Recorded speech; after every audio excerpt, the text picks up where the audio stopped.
నమస్తే, welcome to our channel. నేను రవీంద్ర బాబు. తెలంగాణ కాంగ్రెస్ సర్కార్లో మంత్రుల మధ్య లోకలోకలో రోజుకు ఒక కొత్త పంచాయతీ. స్వపక్షంలో విపక్షంలాగా మంత్రులుగా ఉన్నవాళ్లే వ్యవహరిస్తూ ఉండటంతో రేవంత్ రెడ్డికి కొంత తలనొప్పిగా అనిపిస్తున్నటువంటి అంశాలు కంటిన్యూస్గా వెలుగులోకి వస్తున్నాయి సంఘటనలు. ఈ మధ్యకాలంలో మనం గమనించినట్లయితే లక్ష్మణ్ బీసీ సామాజిక వర్గానికి చెందిన మంత్రి వర్సెస్ పొన్నం ప్రభాకర్, ఆయన కూడా బీసీ సామాజిక వర్గానికి చెందిన మంత్రే. వీళ్ళిద్దరి మధ్య భారీ ఎత్తున పంచాయతీ.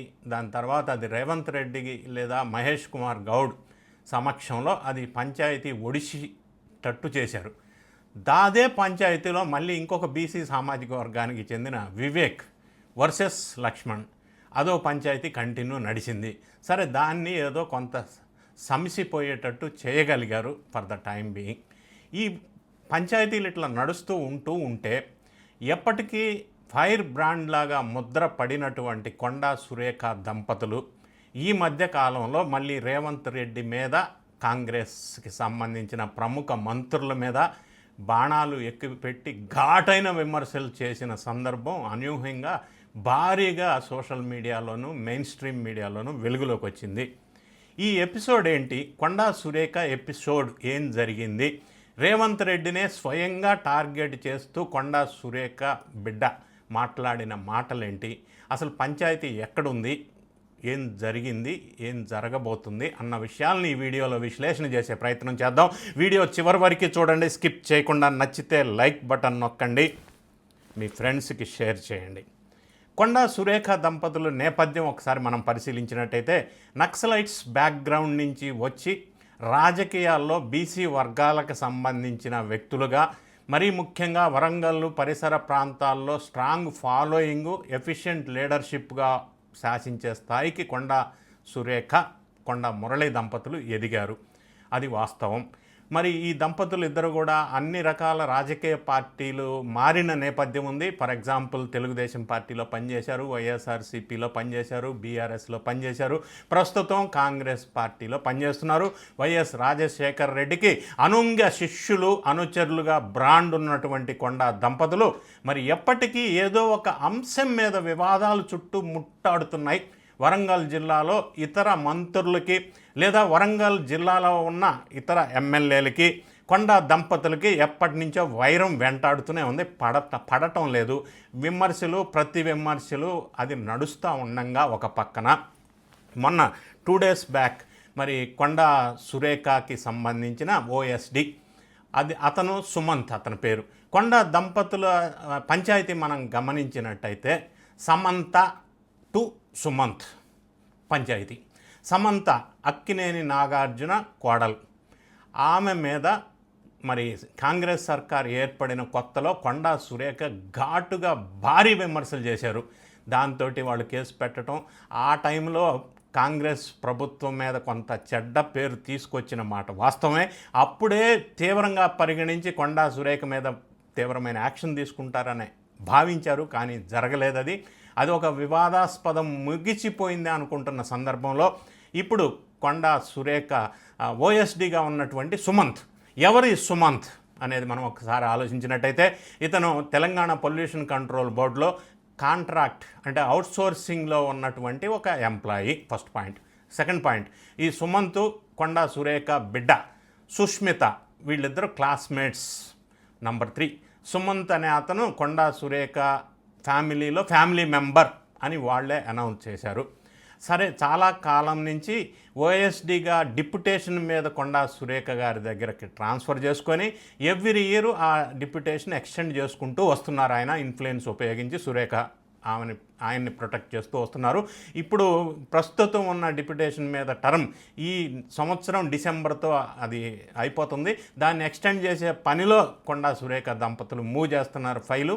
ఇది సుమంత్ నేపథ్యం ఇంకొకసారి మనం చూసినట్టయితే వీళ్ళ తండ్రి ఎలక్ట్రిసిటీ బోర్డులో, ఆయన పేరు సుబ్రహ్మణ్యం, ఎలక్ట్రిసిటీ బోర్డులో ఇంజనీర్గా ఉండి అవినీతి అక్రమాలకి పాల్పడి ఆ కేసు మీద సస్పెండ్ అయిన నేపథ్యం నంబర్ 1. నంబర్ 2, సుమంత్ ఇంట్లో ఫ్యామిలీ విషయంలో భార్యాభర్తల మధ్య గొడవ వచ్చి వాళ్ళ భార్య సూసైడ్ అటెంప్ట్ చేస్తే దాన్ని కూడా బయటికి రాకుండా కొండా దంపతులు కాపాడి ప్రొటెక్ట్ చేసిన నేపథ్యం. నంబర్ 3, సుమంత్ బ్రదర్ ఎవరైతే ఉన్నారో వాళ్ళు కూడా లండన్లో ఉంటారు. మరి వాళ్ళ ఫ్యామిలీలో ఉన్న కొన్ని ఇబ్బందులు, ఈ ఆత్మహత్యల వ్యవహారం కూడా వెలుగులోకి వస్తే మరి బయటికి రాకుండా కొండా దంపతులు ప్రొటెక్ట్ చేసుకున్నారు. కొండా సురేఖ బిడ్డ లండన్లో ఉంటారు. మరి సుమంత్ కూడా వాళ్ళ బ్రదర్కి లండన్లోనే పెట్టాడు. ఈయన అక్కడ భారీ సంపాదన చేసి కొండా సుస్మిత ఇంటి దగ్గర ఒక ఇల్లు కొన్నట్టుగా, కొంపల్లిలో చాలా విల్లాలు ఉన్నట్టుగా, భారీ విలాసవంతమైన జీవితం అనుభవిస్తున్నట్టుగా ఈ కొండా సురేఖ ఓఎస్డీగా ఉన్నటువంటి సుమంత్ మీద రకరకాల అక్రమాల పేర్లు చిట్టా వినిపిస్తూ ఉంది. మరి భారీ ఎత్తున ఇండస్ట్రియలిస్టుల దగ్గర నుంచి డబ్బులు వసూలు చేసినట్టుగా, ఐఏఎస్ ఆఫీసర్స్ని కూడా కంట్రోల్ చేసే విధంగా ప్రవర్తిస్తున్నట్టుగా చాలా రకరకాల ఎలిగేషన్స్ వస్తూ ఉన్నాయి. ఇప్పుడు వచ్చిన ఎలిగేషన్స్ ఏంటంటే, ఈ సుమంత్ అనే అతను సూర్యాపేట నల్గొండ జిల్లాలో ఉన్నటువంటి డక్కన్ సిమెంట్స్కి సంబంధించిన ఒక పంచాయతీ ఉంది. ఆ పంచాయతీ ఏంటంటే, డక్కన్ సిమెంట్ వాళ్ళు వాళ్ళ కంపెనీ ప్రెమిసెస్ దగ్గర ఉన్న 73 ఎకరాల అటవీ భూమిని ఆక్రమించుకున్నారని ఒక ఆరోపణ ఉంది. ఆ ఆరోపణ మీద మరి సెంట్రల్ గనుల శాఖ, అటవీ శాఖ వాళ్ళు స్టేట్ గవర్నమెంట్ వాళ్ళని విచారణ చేసి దర్యాప్తు చేసి టోటల్ రిపోర్ట్ ఒకటి సబ్మిట్ చేయమని అడిగారు. ఈ సందర్భంలో ఈ పంచాయతీలో భాగంగా మరి ఈ సుమంత్ అనే అతను డక్కన్ సిమెంట్స్కి సంబంధించిన ప్రతినిధుల్ని రివాల్వర్తో, తుపాకీతో బెదిరించాడని, అదే సందర్భంగా ఆ బెదిరించే సందర్భంగా రేవంత్ రెడ్డికి ప్రముఖ రైట్ హ్యాండ్, లెఫ్ట్ హ్యాండ్గా చెప్పబడుతున్న రోహిన్ రెడ్డి ఆయన కూడా ఆ టైంలో ఉన్నారని, సుస్మిత కొండా సురేఖ బిడ్డ భారీగా సోషల్ మీడియాలో ప్రెస్ ముందు చెప్పారు. ఇంతకీ ఈ రోహిన్ రెడ్డి ఎవరు అనేది మనం పరిశీలించినట్టయితే, రేవంత్ రెడ్డికి ఒక ప్రముఖ సలహాదారుడు. ఈయన 2024 అసెంబ్లీ ఎలక్షన్స్లో కాంటెస్ట్ చేశాడు, ఓడిపోయాడు. బేసిక్గా డెంటల్ డాక్టరు అయినప్పటికీ కాంగ్రెస్లో జాయిన్ అయి రేవంత్ రెడ్డి గారికి ప్రముఖ అనుచరులు. ఎంత అనుచరులు అంటే, రేవంత్ రెడ్డి గారు అఫీషియల్ టూర్స్ మీద విదేశాలు వెళితే ఆ విదేశాలు వెళ్ళిన బృందంలో ఈ రోహిన్ రెడ్డి కూడా ఉంటారు. అంటే అంత క్లోజ్నెస్ ఉన్న వ్యక్తి, ప్రముఖ వ్యక్తిగా చెప్పబడుతున్నారు. సరే, ఈ రోహిన్ రెడ్డి వచ్చి ఇంకో స్టేట్మెంట్ ఇచ్చారు. సుస్మిత స్టేట్మెంట్కి వ్యతిరేకంగా అది సుమంత్ వచ్చిన మాట నిజమే, డక్కన్ సిమెంట్ విషయం నాతో ప్రస్తావించిన మాట నిజమే, నేను ఇటువంటి విషయాల్లో నేను ఇన్వాల్వ్ కాను అని చెప్పి పంపించాను అని రోహిన్ రెడ్డి దానికి వ్యతిరేకంగా ఒక కామెంట్ చేశారు. సుస్మిత అలిగేషన్స్ ఏంటంటే, బీసీలని రెడ్లు అనగదొక్కుతున్నారు.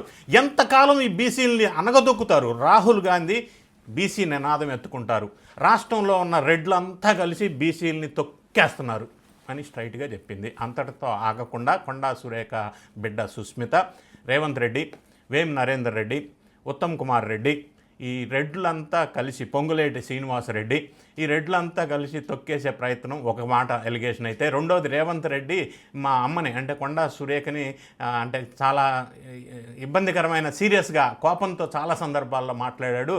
మరి మా అమ్మ ఇంటికి వచ్చి చాలా సందర్భాల్లో ఏడిచింది అని కూడా వాపోయింది సుస్మిత. మరి ఎందుకు అంత రేవంత్ రెడ్డి సీరియస్ అయ్యాడో తెలియదు మనకి. ఇంకొక అంశం వెలుగులోకి వచ్చింది ఏంటంటే, మేడారం సమ్మక్క జాతర ఉత్సవాలు దగ్గరకు వస్తున్న నేపథ్యంలో దాన్ని భారీ ఎత్తున డెవలప్ చేయాలని రేవంత్ రెడ్డి సర్కార్ నిర్ణయించిన సందర్భంలో అక్కడ టెండర్స్ జస్ట్ 71 crores సంబంధించిన టెండర్స్, వీళ్ళు సుస్మిత చెప్పిన సమాచారం ప్రకారం కొండా సురేఖ దంపతులకి సంబంధించిన వాళ్ళు టెండర్ వేశారు, పొంగులేటి శ్రీనివాసరెడ్డికి సంబంధించిన వాళ్ళు టెండర్లు వేశారు. ఇది ఫిజికల్ టెండర్స్, డిజిటల్ కాదు, ఆన్లైన్ కాదు.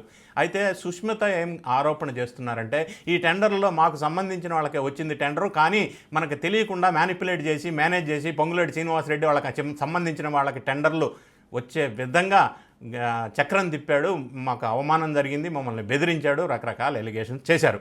ఇక్కడ ఒక పాయింట్ నేను చెప్పదలుచుకున్నది ఏంటంటే, మంత్రిగా ఉన్నప్పుడు మంత్రికి సంబంధించిన వ్యక్తులు, చుట్టాలు లేదా వాళ్ళకి సంబంధీకులు ఎవరు కూడా ఈ టెండర్స్లో ఇటువంటి వాటిల్లో పార్టిసిపేట్ చేయకూడదు. ఎందుకంటే కాన్ఫ్లిక్ట్ ఆఫ్ ఇంట్రెస్ట్. మరి అది అలా చేయకూడదని సుస్మితకి తెలియకపోవచ్చు. మరి అలా ఎందుకు ఓపెన్గా చెప్పారో తెలియదు. ఇది ఒక ప్రస్తావన బయటకు వచ్చి పొంగులేటి శ్రీనివాసరెడ్డి 70 కోట్లు టెండర్ కోసం ఇంత పెద్ద ఎత్తున లాబింగ్ చేయాల్సిన అవసరం ఉందా? మరి ఆయన భారీ కాంట్రాక్టరు, 1000 కోట్ల కాంట్రాక్ట్ చేసేటువంటి రాఘవ కన్స్ట్రక్షన్స్.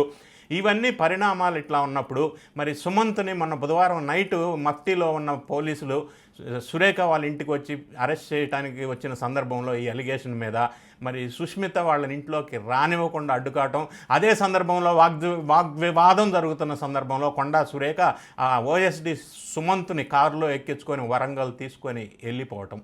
అంటే పోలీసు కేసు ఉండి పోలీసులు విచారణకి అరెస్టుకి వస్తే వాళ్ళ నుంచి వాళ్ళ ఓఎస్డీని, నిందితుడిని, అక్యూజ్డ్ని రక్షించడం కోసం స్వయంగా మంత్రిగా ఉన్న సురేఖ కారులో ఎక్కించుకొని తప్పించుకొని తీసుకొని వెళ్ళకపోవటం అనేది ఎంతవరకు కరెక్టు? రెండోది, ఏదన్నా అంతర్గత విషయాలు ఉన్నప్పుడు పార్టీలతో చర్చించుకోకుండా పెద్దలతో డైరెక్ట్గా పబ్లిక్ మీడియా ప్రెస్లోకి రావటం వల్ల పార్టీ ఇమేజీ, గవర్నమెంట్ ఇమేజీ దెబ్బతినే అవకాశం ఉంటుంది.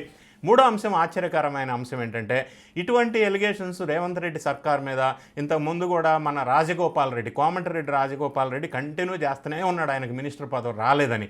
సో దాన్ని కూడా అదుపు చేసే ప్రయత్నం అయితే చేయలేదు. ఆయన కంటిన్యూస్ ఎలిగేషన్స్ ఏదో ఒకటి చేస్తున్నారు. మరి అధిష్టానం ఏమన్నా సపోర్ట్ వాళ్ళకు కూడా, రాజగోపాల్ రెడ్డికి కూడా ఉందా? రెండో అంశం, కొండా సురేఖ ఇంత ఎపిసోడ్ జరిగిన తర్వాత ఇప్పటికి కూడా అధిష్టాన వర్గం నేతలు కొండా సురేఖని సంజాయించి ఒప్పించండి సంజాయించే ప్రయత్నం ఎందుకు చేస్తున్నారు? మరి ఎందుకు యాక్షన్ తీసుకుంటారు? ఆమెని మంత్రి పదవి నుంచి తీసేస్తారు అన్న టాక్ నడుస్తున్నప్పటికీ అటువంటి ఏమీ జరగట్లేదు. మరి కొండా సురేఖ కూతురు స్వయంగా రేవంత్ రెడ్డి బ్రదర్స్ హైదరాబాద్లో భూ కబ్జాలకు పాల్పడుతున్నారని భారీ కామెంట్ చేసింది. మామూలు కామెంట్ కాదది. ఇంత పెద్ద ఎత్తున డైరెక్ట్గా చీఫ్ మినిస్టర్ మీద కామెంట్స్, ఎలిగేషన్స్, ఘాటైన విమర్శలు చేస్తున్న కొండా కుటుంబం వారిని మరి అధిష్టానం ఎందుకు లీనియంట్గా ఉంది, ఎందుకు సపోర్ట్ చేస్తుంది అనేది అర్థం కాలేదు. నిన్న తెలంగాణ గవర్నమెంట్ క్యాబినెట్ సమావేశం నిర్వహించారు. అనూహ్యంగా కొండా సురేఖ ఆ సమావేశానికి హాజరు కాలేదు. అంతకంటే ముందే ఆమె బట్టి లేదా తదితర నాయకులందరినీ కలిశారు. మరి సెంట్రల్లో ఉన్న అధిష్టానంతో కూడా చర్చలు జరిపినట్టుగా సమాచారం వస్తూ ఉంది. మరి నిన్న జరిగిన క్యాబినెట్ మీటింగ్లో అనూహ్యంగా మంత్రులు, బీసీలకు సామాజిక వర్గానికి సంబంధించిన మంత్రులు పొన్నం ప్రభాకర్ కావచ్చు, బట్టి కావచ్చు, తదితర మంత్రులంతా కూడా కొండా సురేఖ ఓఎస్డి సుమంత్ని ఆమెకి తెలియకుండానే ప్రభుత్వం వారు సస్పెండ్ చేశారు. ఒక అనూహ్యమైన సంఘటన. మరి ఆమెకు చెప్పకుండా ఎందుకు సస్పెండ్ చేశారు అంటే, సస్పెన్షన్ అంటే ఆయన తీసేశారు ఆ పదవి నుంచి. రెండో అంశం ఏంటంటే, ఈ ఏదైతే సమ్మక్క సారక్క జాతర దగ్గర టెండర్లో వ్యవహారాల్లో పొంగులేటి శ్రీనివాసరెడ్డి వర్సెస్ కొండా సురేఖ వివాదం నడుస్తుందో, ఈ సందర్భంగా అనూహ్యంగా సడన్గా ఆల్ ఆఫ్ ఏ సడన్ ఇన్స్టెంట్గా మరి ప్రభుత్వం వారు ఒక నిర్ణయం తీసుకొని ఆ టెండర్లు, ఇంప్లిమెంటేషను, ఈ కార్యక్రమాలన్నీ కూడా దేవాదాయ శాఖ నుంచి R&B వాళ్ళకి హ్యాండ్ ఓవర్ చేశారు, ట్రాన్స్ఫర్ చేశారు ఆ బాధ్యతల్ని. సో ఈ విధంగా కూడా కొండా సురేఖనే అందులో నుంచి తప్పించారు. ఏదేమైనా నిన్న జరిగిన క్యాబినెట్లో మీటింగ్లో కూడా మరి పొంగులేటి శ్రీనివాసరెడ్డికి సంబంధించిన కాంట్రాక్ట్స్ ఏదైతే ఉందో, కన్స్ట్రక్షన్స్, రాఘవ కన్స్ట్రక్షన్స్, దానికి సంబంధించి వచ్చిన పనులన్నీ 900 కోట్ల దాకా ఉన్నట్టుగా చెప్తున్నారు. వాటి మీద బిల్లులు ప్రభుత్వం వారు పక్షపాతంతో వాటన్నిటికీ పే చేస్తున్నారు, మిగతా వాళ్ళకి బిల్లులు పేమెంట్స్ ఇవ్వట్లేదని ఒక చర్చ జరిగినట్టుగా విషయం వెలుగులోకి వస్తూ ఉంది. దీని మీద రేవంత్ రెడ్డి గారు కూడా మరి దాని మీద బిల్లులు పేమెంట్ విషయం మీద పొంగులేటి శ్రీనివాసరెడ్డికి సంబంధించిన రాఘవ కన్స్ట్రక్షన్స్ దాని మీద ఒక ఎంక్వైరీ చేసి దాన్ని స్క్రూటినీ చేయమని కూడా ఆదేశాలు ఇచ్చారు. మరి కొండా సురేఖ ఎపిసోడ్ ఈ విధంగా ఉన్నప్పుడు వాళ్ళ ఓఎస్డీని ప్రొటెక్ట్ చేయటం కోసం ఎంతకైనా తెగిస్తామనే కామెంట్స్ స్వయంగా చీఫ్ మినిస్టర్ రేవంత్ రెడ్డి మీద, రెడ్డిస్ అందరూ బీసీలను అనగదొక్కుతున్నారన్న స్థాయిలో విమర్శలు చేసినటువంటి కొండా సురేఖ బిడ్డ కానీ, కొండా సురేఖ దంపతులు కానీ సబ్సిక్వెంట్గా ఇది సమిసిపోవాలన్న ఉద్దేశంతో కొండా మురళి కూడా ఒక ప్రెస్ మీట్ పెట్టి, నేను ఎప్పుడూ కొండా సురేఖ ఛాంబర్కి వెళ్ళలేదు, ప్రభుత్వ కార్యక్రమాల్లో నేను ఇన్వాల్వ్ కాను, రేవంత్ రెడ్డి అన్న నాకు ఎమ్మెల్సీ ఇస్తాడనే ఆశిస్తున్నాను, మేము మాట్లాడుకొని సెటిల్ చేసుకుంటామని ఒక మాట ప్రెస్లో చెప్పినప్పటికీ కొండా సురేఖ మరి అధిష్టానం వాళ్ళు ప్రెస్లో ఏమి కామెంట్స్ చేయొద్దు అని ఆదేశాలు ఇచ్చిన తర్వాత ఆమె ఏం కామెంట్ చేయలేదు. కానీ మరి క్యాబినెట్ మీటింగ్కి అయితే అటెండ్ కాలేదు. మరి అధిష్టానం వాళ్ళు ఎందుకు వెనకేసుకొస్తున్నారు? మరి రేవంత్ రెడ్డి దానివల్ల వీక్ అయ్యే అవకాశం లేదా? బీసీ మంత్రులంతా ఒక వర్గంగా అయ్యే అవకాశం ఉందా? ఇటువంటి ఈక్వేషన్స్ రకరకాలుగా వస్తున్న నేపథ్యంలో తెలంగాణలో మరి ముఖ్యంగా జూబ్లీ హిల్స్ ఎమ్మెల్యే ఉప ఎన్నిక ఒకటి జరుగుతూ ఉంది. మరి లోకల్ బాడీ ఎలక్షన్స్ దగ్గరకు వస్తూ ఉన్నాయి. ఈ పరిణామాలు అన్నీ ఉండగా బీసీ రిజర్వేషన్స్ అంశం ఒక కొలిక్కి రాలేదు. ఇన్ని అంశాలు పెద్ద ఎత్తున ఉన్నప్పుడు రేవంత్ రెడ్డికి ఈ మంత్రుల లుకలుకలు లేదా మంత్రుల మధ్యలో లొల్లి పంచాయతీ అనేది కొంత ఇబ్బందికరమైన పరిస్థితి. దీన్ని ప్రతిపక్షాల వాళ్ళు మరి ముఖ్యంగా బీఆర్ఎస్ వాళ్ళు కనుక అందిపుచ్చుకుంటే రేవంత్ రెడ్డి కొంత ఇబ్బంది కలిగే అవకాశం ఉంది కాంగ్రెస్కి. దీన్ని మరి చాకచక్యంగా ఇంకా ఇష్యూస్ పెరగకుండా సామరస్యంగా పరిష్కారం చేసుకుంటేనే కాంగ్రెస్ పార్టీ కొంత ఇబ్బంది లేకుండా ఉంటుంది. లేకపోతే పబ్లిక్లో వేరే రకమైన మెసేజ్ వెళ్ళే అవకాశం స్పష్టంగా కనిపిస్తూ ఉంది. చూద్దాం కాంగ్రెస్ నేపథ్యం, అధిష్టానం, రేవంత్ రెడ్డి అండ్ టీం ఏ విధంగా ఈ సమస్యలను పరిష్కారం చేసుకుంటారో వేచి చూద్దాం. Thank you so much for watching.